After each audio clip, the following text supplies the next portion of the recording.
આજે નહીં બોલે ને તો જિંદગી ભર રડવાનો વારો આવશે. અને યાદ રાખજો કે અન્યાય કરનારો જેટલો દોષી હોય છે એટલો જે અન્યાયને ચૂપચાપ સહન કરનારો પણ હોય છે. પ્લીઝ કંઈક બોલો.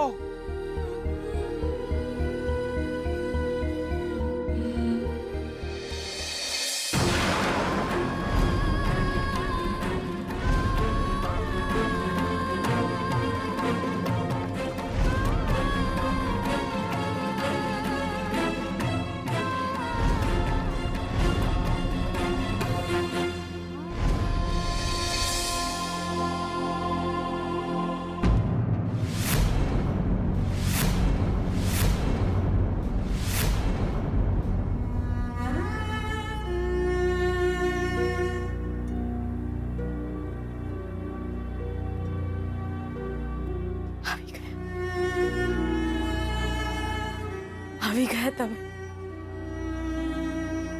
કેમ છો તમે? ઠીક છો?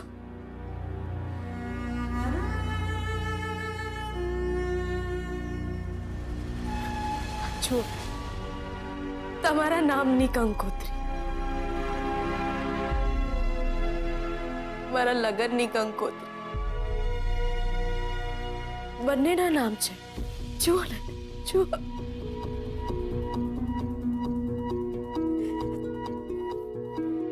આજ દિવસની તો હું રાહ જોઈ રહી હતી.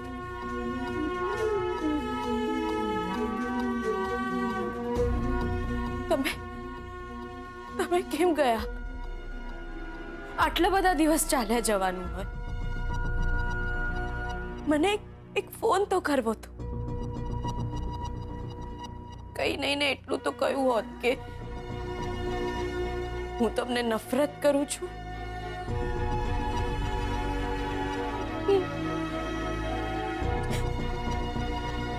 તમારો અવાજ સાંભળવા મળત તો મનને શાતા મળી જાત. સાંભળો છો ને તમે? સાંભળો છો ને? નફરત કરું છું હું તમને.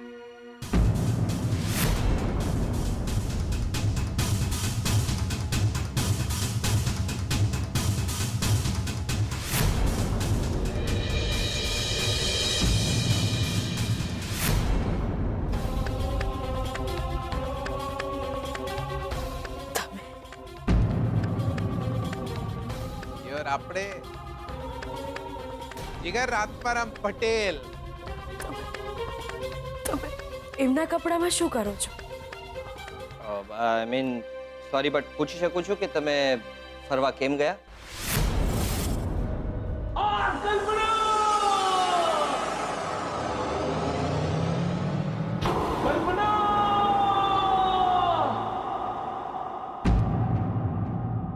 કારણ કે અમે ફરવા માટે હિલ સ્ટેશન ઉપર જ જઈએ છીએ એટલે.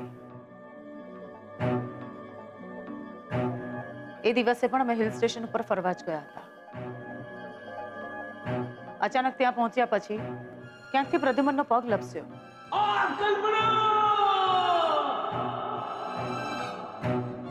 એના હાથમાં એક ભેખડ આવી ગઈ. વેલ મેં અને મારા પતિ આઈ મીન કૈલાશ અમે બંને ભેગા થઈને પ્રદ્યુમનને બચાવવાનો ખૂબ પ્રયત્ન કર્યો પણ ન બચાવી શક્યા. એ નીચે ખાઈમાં પટકાઈ ગયો અને આગળની વાત તમે જાણો છો. વેલ ઓકે, હા અમે જાણીએ છીએ. એકચ્યુઅલી આ પોલીસ ઇન્ક્વાયરી છે એટલે જરૂરી છે. આ તો ઠીક છે, એક એક્સિડન્ટ હતો. પહેલા એક ખૂનનો કેસ પણ હોઈ શકે. કોઈ કોઈને ધક્કો મારીને ખીણમાં ફેંકી દે અને એક્સિડન્ટ દેખાય. એવું લાગે કે માણસ નીચે પડી ગયો છે. કૈલાશ, તમારા પતિ દુબઈ ગયા છે. ઓકે, 2 દિવસ પછી આવી જશે. ઠીક છે. આ કેસ આ તો ખૂબ જૂનો એક્સિડન્ટનો કેસ છે. પ્રદ્યુમનની નિશાની પણ એમના ઘરવાળાએ ઓળખી છે.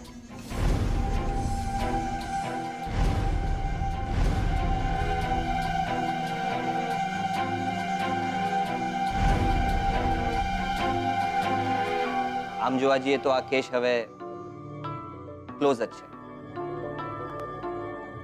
Well, thank you for your cooperation. જરૂર પડશે તો ફરી પાછા તમને યાદ કરીશું. Thank you. Thank you.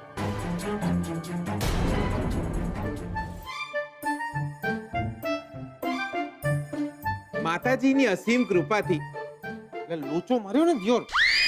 કોના માતાજીએ તો લખ્યું જ નહીં. શોધનના માતાજી કે શ્રુતિ ભાભીના માતાજી? અરે માતાજી માતાજી એટલે દેવી માં. એટલે આ તો ફરીથી લોચો માર્યો ને તમે. તે તો લખવું તો જોઈએ કે કયા દેવી માં? અંબે માં, કાળકા માં, સરસ્વતી માં.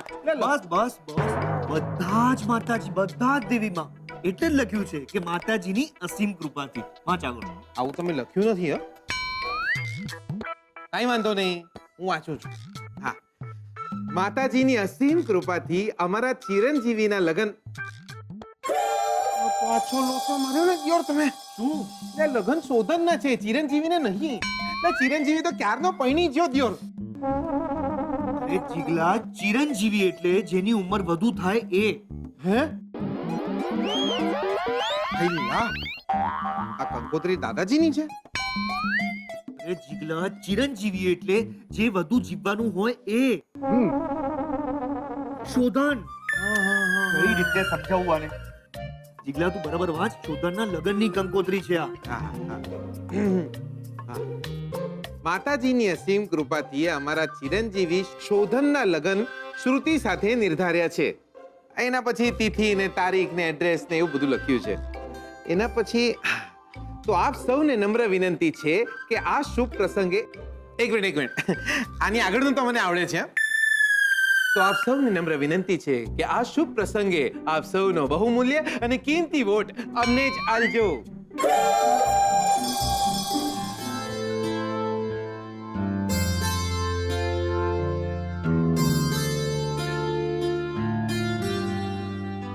સ્વીટ બેટા, એક ગ્લાસ પાણી લઈ આવશે? જી હમણાં જ લાગે.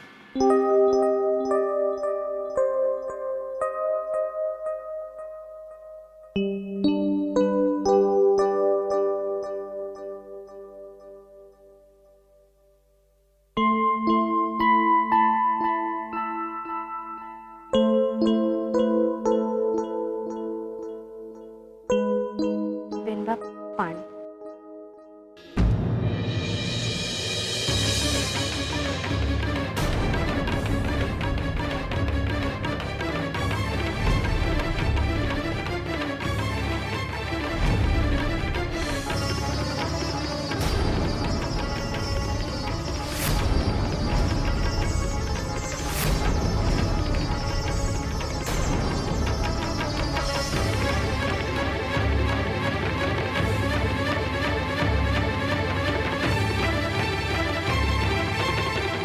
આટલી જલ્દી પારકી થઈ ગઈ તારા માટે?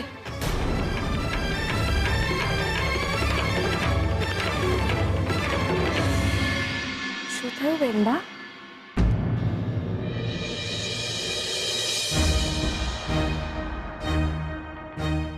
મારી પહેરાવેલી બંગડીઓ ઉતારી દીધી તે? બહુ માની હતી મેં તને.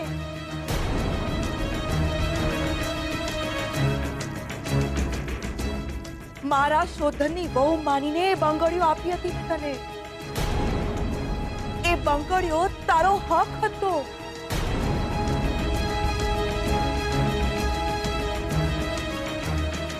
મારો પરંપરા હતી.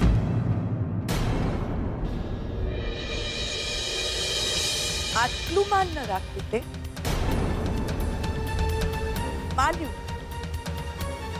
માન્યું કે તમારા છૂટા છેડા થવાના છે,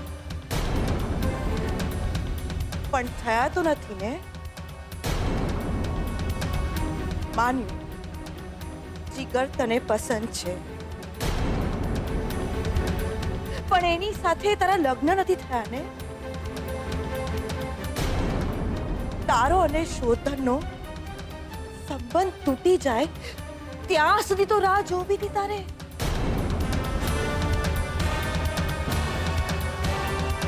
જીવ જીવ કેમ ચાલ્યો આ?